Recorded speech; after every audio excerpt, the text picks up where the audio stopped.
So, welcome to the next edition of the Rare Business Podcast. With me today, I have Will McInnes. Hello. Yeah. Hello. So, Will, welcome. Tell me a bit about you and the work that you do. Okay. I am a man. I live here in Brighton in the UK. I co-founded a business called McInnes, and we are a social business consultancy, which we can obviously talk more about. Mm-hmm. I recently wrote a book called Culture Shock, which comes out in August, and we're putting on this big event called Meaning. And the joining... That's in October, right? That's in October. We'll link it all up. Okay, thank you. But for me, the kind of glue that joins all of these things is just a really strong feeling that the world of business can be better and in fact has to be better. Mm-hmm. And so I'm kind of doing whatever I can to be part of that movement. Fantastic. And has Nix and McInnes always been a social business consultancy? Yeah, no, we haven't, is the answer. We were a tiny little web design and build company. Mm-hmm. But the two founding books behind our business, the concepts and the ideas, are encapsulated in Maverick by Ricardo Semler. Which I love. We talked about that before. Yeah, which is an incredible book about one man's journey to turning his business into a democratic business, which totally inspired me and Tom, my co-founder. And the second book was the Clue Train Manifesto, right, which is all about how networks and markets are conversations, and really spoke about the potential of the world once it's all connected up. Mm-hmm. And those two books are still the fuel that drives this company and me, and so that's what we're all about. So along the way, we were a web designing company, then we became a specialist social media agency, because that was the next big opportunity for organisations to become better connected and better at listening and dialogue and engaging with people instead of just ramming stuff down their throats. Mm-hmm. But for us, this next step, this social business journey, is not only the natural next step, but it's the biggest, most exciting step, because it's about the core of organisations and how they behave and what they stand for, not just how they communicate, which I think corporates are good at, faking a certain style. Mm-hmm. But this goes to the heart. So yeah, it's not what you say you do, it's what you actually do. It is what we do. How you are. It is what we do and what we are, and we're hoping to pilot and prototype those things, and are actually doing piloting and prototyping those things inside large organisations. Excellent. So that brings me to the two main things I want to ask you about, and also why. And first of all, I want to ask you a bit about the social business stuff and what does it all mean, and also want to ask you a bit more about the democratic sort of workplace type of principles, particularly the World Blue movement, etc. And the reason why I want to do that is because on the blog I'm really interested in how companies, businesses, organisations, movements as it were, build better relationships with people, their customers, and also people, their internal customers, the people that they work with, because I believe that actually relationships make the world go round. Absolutely. So first of all, let's start with the social business. So tell me, in your view, what is all this social business Kool-Aid? I mean, because I've seen all this sort of stuff, vendors and this, that, and it's all this, there's a big brouhaha about it, and I'm just thinking, what's it all about? What is it really? So for me, I really like the word Kool-Aid, because I think there is a load of kind of bullshitty, vaporous, buzzwordy conversations about social business, and like you say, it's from vendors, by which we mean software technology companies, and there's a really important role in all of this for technology, because technology enables, that's what the Clue Train Manifesto is about, is what happens if I connect up all the people who work in the Dubai office with all the people who work in the Wilmslow office, but in a way that is more natural and more human and more connected. What happens? And that is enabled by technology, but it's not about technology. Sure. And so for me, social business, the promise of social business is so much more than technology. It's about organisations that are humanised. I think if you look at the last 50 years of business, which I've only been a small part of personally, it's industrialised. It was the great steps we made forward were about scale. It's about Taylorism, isn't it? It's about that sort of division of labour. Exactly. It's about the kind of Adam Smith's principle back in the Wealth of Nations was about the pin factory. Yeah, and I know I had a really interesting perspective from a lovely Scottish woman I know recently, Dr. Anne Marie McEwen, who was saying, you talk about social business, but have you ever been on a shop floor of a factory? And she'd say, in the west coast of Scotland, those shipyards were social businesses, and you would be talking all day and your community was there. But somewhere along the way, we've lost that. We've lost sight of purpose. We've lost sight of meaning. Most people are dissatisfied with their work. Here in the West, we pursue GDP, so we pursue economic growth, but well-being is kind of being left behind. Happiness is low on the agenda. Most CEOs have a kind of command and control style. They're mainly men, they're mainly white. There is gender inequality across most organisations. So there are all sorts of problems. People are suffering from too much email. More of us have portfolio careers. More of us work remotely or from home some of the time. The rise of Brazil, Russia, India, China. Take a trend, lump it in the bucket. Yeah. And for me, that swirling, blended mix of trends and drivers mean that we need a new kind of organisation in the 21st century. One that listens, one that hears, one that can engage in dialogue, one that really values people internally and externally, doesn't just tread roughshod over them. So is it as simple as, I saw it to some people the other day and we were talking about social media and I said, well, what is it? Yeah. And they were going, it's this, that and that. And I'm like, well, I don't think it's actually about technology. Yeah. If you take 2 words, there's media, which is a channel, and there's a social, which is a description of the channel. And social means it's two-way. Yeah. So it's not broadcast media, which is one way, like TV and radio and things. But social media is a two-way channel. So is that the same thing with business? You have business, and it's there about solving the needs and the wants and the desires of customers in the most efficient, effective, and also profitable way. But to do it in a social two-way process that is imbued and sort of it has dialogue and conversation embedded in it. Absolutely. So it's not as if you make stuff and you chuck it over the wall and then people either like it or don't like it. It's like actually you talk about it and you engage with it. I think so. And I think the word that stood out for me when you were talking about business was about profitability. And I think profitability, I'm an entrepreneur, I'm a business person. I understand profit and I value it. But unfortunately that became the overriding kind of outcome. And if you read some of Umair Haque's work, we're talking about a world where, he's a good guy, but where the economic measures, the costs are hidden. The costs of obesity is not borne by the businesses that perhaps contribute towards it. Sure. The costs of poor well-being are not borne in the main by the businesses or organisations that have contributed to stress. Sure. And so there's been a relentless pursuit of profit, but the costs aren't shared. And what I'm talking about with social business, and my version of a social business, is about a business or an organisation that seeks to balance the costs and impacts and benefits and upsides in a more balanced and holistic way, rather than relentless pursuit of one thing and one thing only. So it's not just about money. It's not just about money, and it's not just about conversations. It's about a connectedness, a consciousness. It's also about doing the right thing as well. It's about doing the right thing. I really think we're having an ethical crisis at the moment. I cannot abide some of the behaviour that I see, and I think, where did ethics go in the boardroom and the business schools, and what did we leave at the door when we came to work? Because we need to change that. You mentioned that, and I think it's fascinating because there's 2 things. One is I always find it very fascinating that the people that deal with a business customers, that are people that are on the call centre things, are generally the lowest paid people in the organisation. And they're your brand advocates. I'm like, fascinating. Yep, massive. Kind of ironic. Yep. And then the second thing, you're talking about ethics and a crisis of ethics and a conversation about that. And it's quite interesting is that there's stuff coming out from politicians and whether it's Ed Miliband talking about stewardship and he did a big speech the other day at the Cooperative Bank, and you've got Nick Clegg talking about employee ownership schemes and lauding the cooperative and the John Lewis models and all of those different types of things. Are we having that sort of crisis of capitalism, do you think? I hope so. I think we need a good crisis, like we need a good forest fire.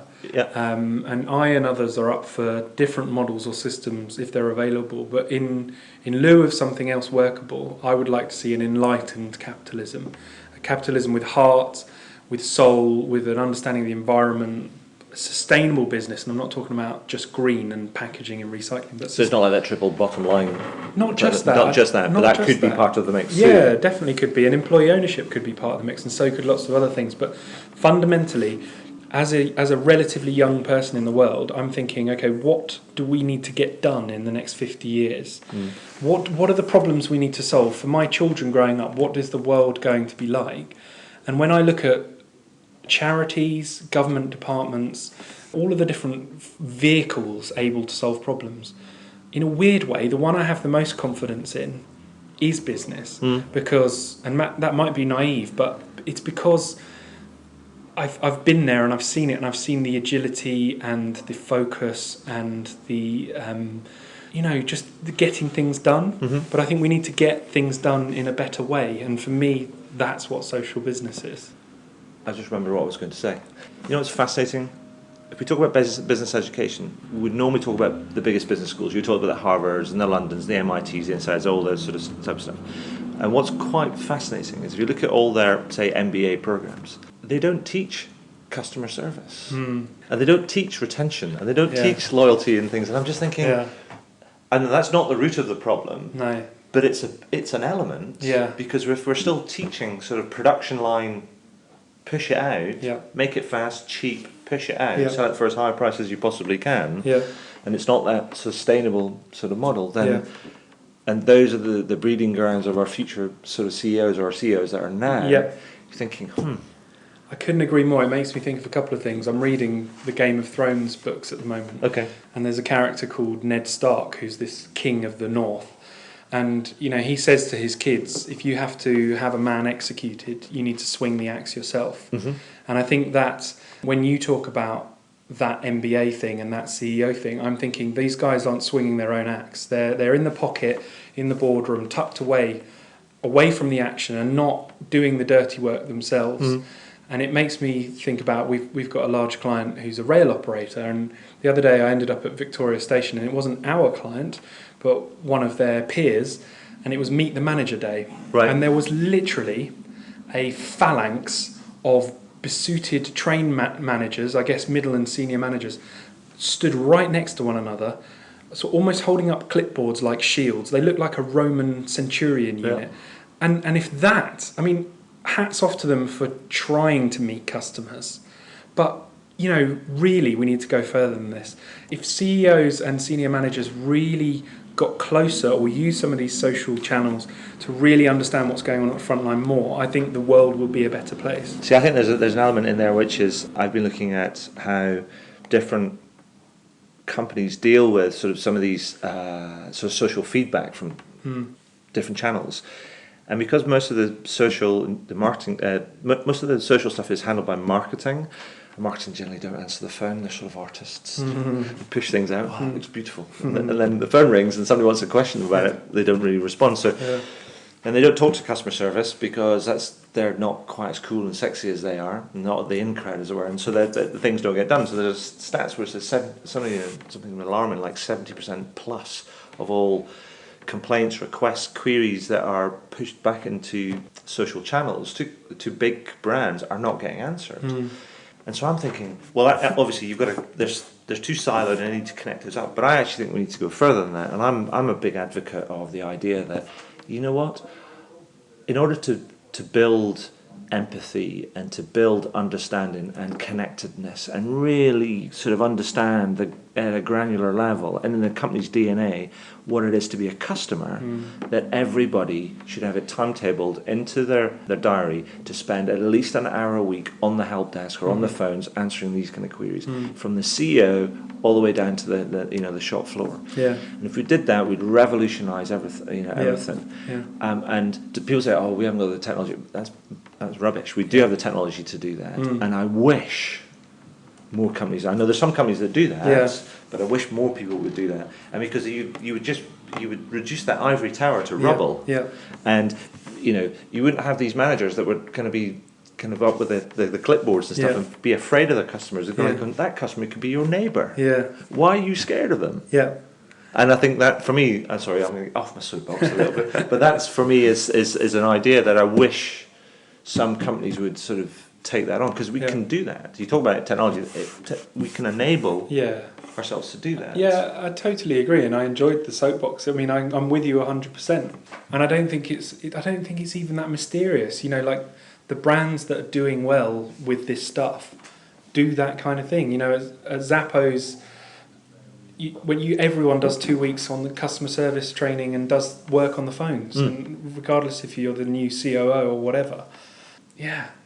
it's a no-brainer. No, it is fascinating, but I guess it's all about, coming back to our point you made before, it's about making business kind of more human, but it's about also injecting a degree of respect and deflating the ego bit and inflating more respect into it in terms of for our general human beings. It's not about being feudal. No. It's not about command and control. It's it's about respect. It's about, I hate it now, it's a trite word, but it's about engaging with people as normal people, just talking and listening. Yeah, and I agree. And I think for us, with our own experience we do here at Will McInnes, what we learn is that we need to wean ourselves off these things, all of us, even those of us that think we're somehow enlightened or whatever.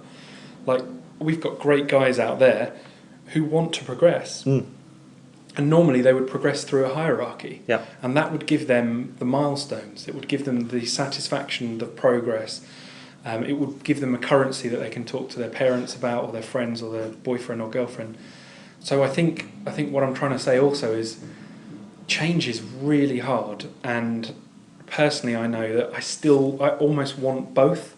I want the old stuff, I want the rewards and the titles and the office, and I want to be better and nicer and more human. Do you see what I mean? And you want to be free, but you want the structure to be free within, in a way. It's really hard. So I think we do need to recalibrate, whether it's reset, recalibrate, whatever. Well, I think we need to realise that actually the way that we do things, it's learned behaviour, it's habits, and in order to break a habit, it takes will, it takes commitment, it takes a process, it takes plans and preparation and practice and endurance and all of that sort of stuff. And sometimes you'll be successful and sometimes you won't, but it's about commitment to the whole, the process and the journey, and realising that actually that's a really well paved, metalled tarmac kind of road, and that one's a bit of a forest track with lots of ruts and stuff, and if you're running along that in a family saloon, probably not necessarily the best vehicle for it, so it's going to be a bumpy ride.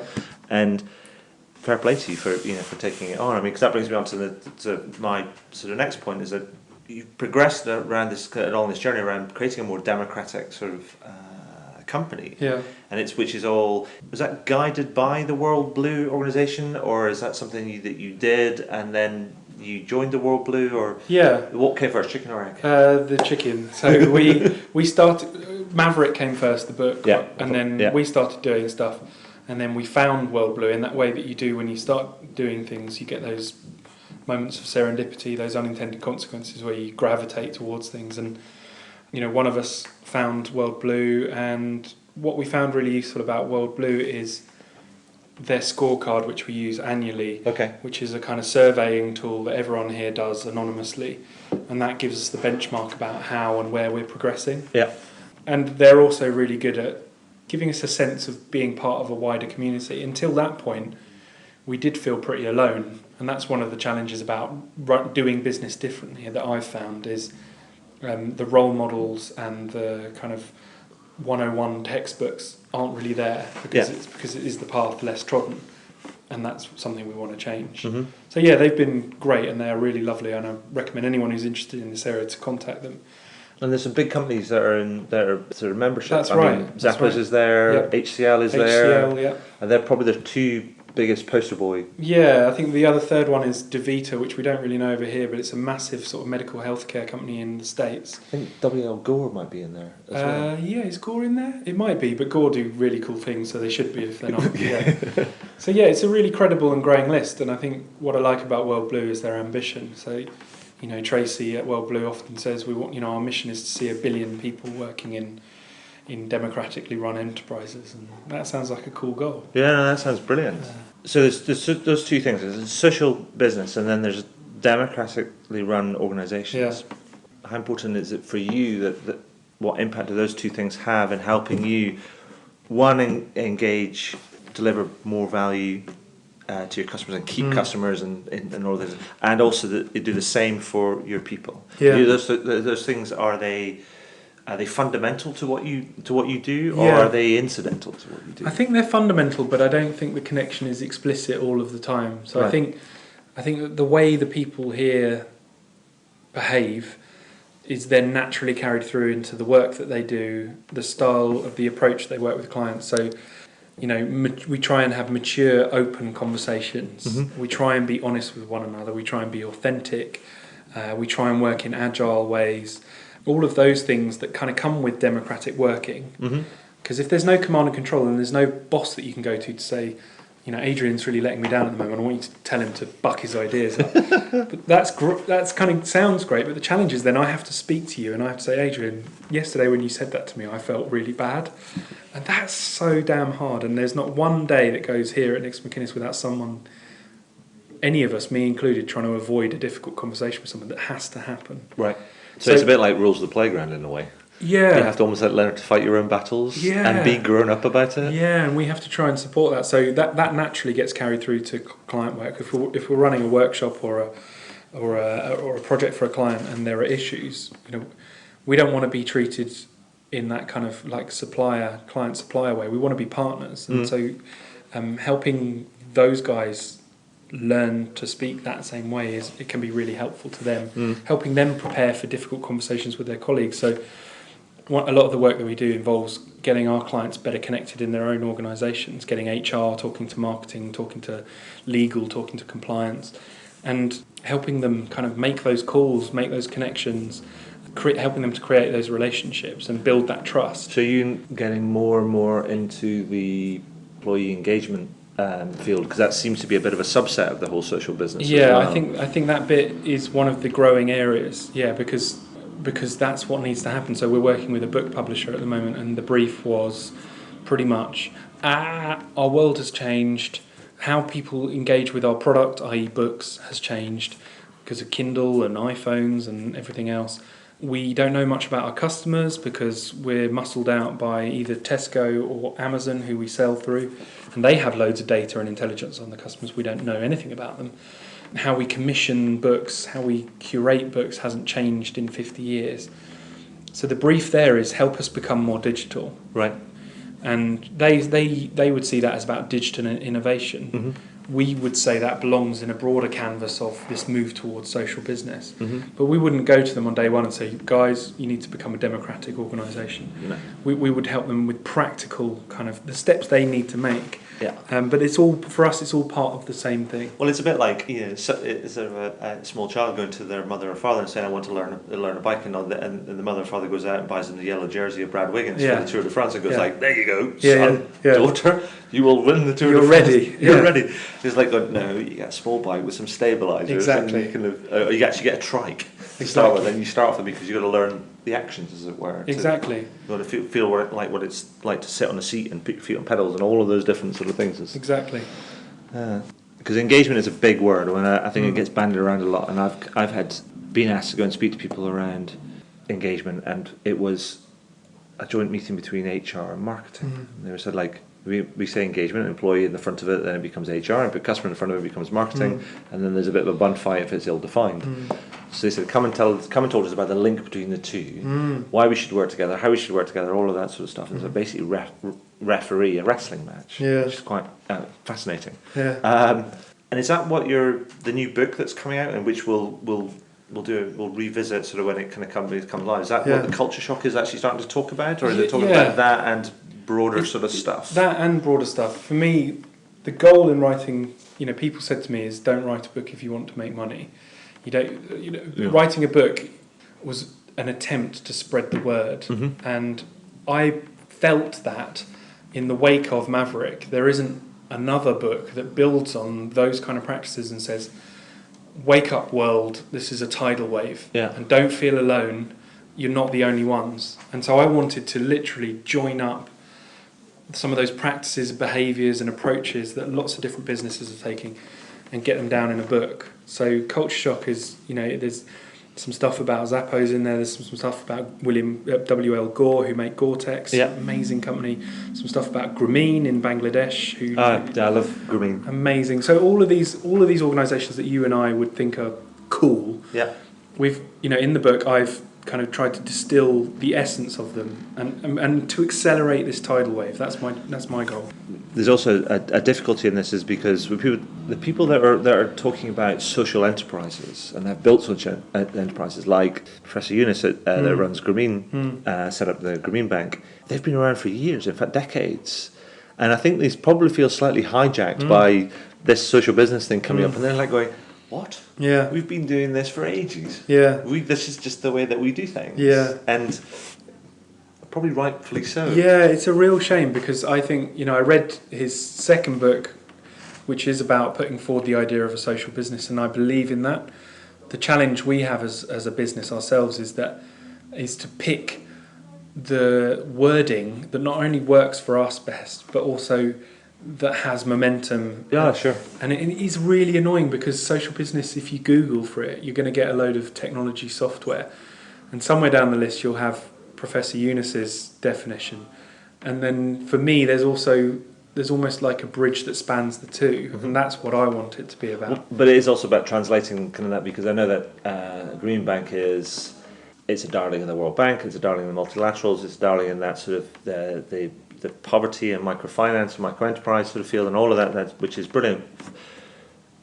But just because it happens over there, people find it really hard to translate practice from here to over here, so you almost need somebody to write something else or do something else which goes, actually this is what it means over here. It's not different. Yeah. Just use the same sort of language. Yeah. And to translate and help people make sense of it. Yeah, I think there's a whole nother conversation on language, and I think you've touched on it a few times, but what do we mean by engagement? What do we mean by social business? And I think we could do better with some of our language, but also for me, I just want to get on with it. I want to get into it and just go, I don't care if some US tech vendors are talking about this too much, and sorry, Mr. Eunice, but I'm going to run at this thing. Well, I think that's absolutely fair, and I applaud that, because I think sometimes there's too much talk and not enough doing. I wrote something on another blog the other day, and I said, look, I thought it was fascinating. I thought, go back to the Ed Miliband sort of speech, and then the Nick Clegg's speech, and they were talking about we need more competition, we need more sort of employee ownership, sort of somebody to lead the way. And I'm thinking, hang on, don't we own one of these banks? Why don't we take one of those banks? Why don't we just turn it on its head and turn it into a employee-owned, mutual, cooperative sort of thing? Because we've got that. Now you are talking my language. And then we go like, well, because they're talking to each other. You get a cross-party sort of thing, and you can radicalise the whole thing. Just do it. We've got the resources to do it. It would be amazing. I personally think... And if they did that, they'd just get re-elected with a landslide. Massively. I think we're going to see much more employee ownership in the next 20 years, personally, I think. Because I think when you have a more empowered workforce and a more connected workforce, eventually the natural consequence is, well, why would I do that for you? Why don't I do it? We five can leave and start it on our own, and we'll own it. And I do think we're going to see a boom. And I think it will be good for all of us. If you look at John Lewis, you look at Waitrose, they ain't doing so badly. No, they're great. They're great because actually the people are invested in what they're doing, which is tremendous. It's not about, you talk about purpose, it's not about just the job and getting paid. It's actually, I'm part of something. I believe in it. Crikey, the Quakers had it nailed. Had it totally nailed back in the day. Totally. And we don't learn from history. We are destined to repeat it. Yes. So fascinating. There's too many things. That was a great quote. I saw that on Twitter earlier, actually. I follow philosophers' quotes, and that was today's. Which one was that? If we don't learn from history, something. Well, we're destined to repeat it. Yeah. So that's fascinating. Thank you for that. But the one thing I always like to do at the end of all of these kind of conversations is ask this one question, and I say, is there anything that you would like to shamelessly plug? Oh, what a brilliant question. Well, I want to plug three things. Culture Shock, the book, because I wrote it and it's out in August, available for pre-order now. We're putting on a conference. If you're interested in these topics, we're putting on a conference called Meaning on the 1st of October. It's going to be amazing. We've got speakers talking about happiness at work, environment and business, behaviour change, all sorts of other stuff. I think that's me plugged. That was two. Well, the third one, I was going to plug Brighton, to be honest. If you don't know Brighton, it's a little seaside city, 45 minutes from London. It's where some of the greatest creative and digital businesses in the UK reside. And we're going to start a revolution, and we're going to have more and more businesses that are social businesses and that stand for something more than just profit. That is my third plug. Brilliant. Thank you, Will. Thank you, Adrian. Fantastic.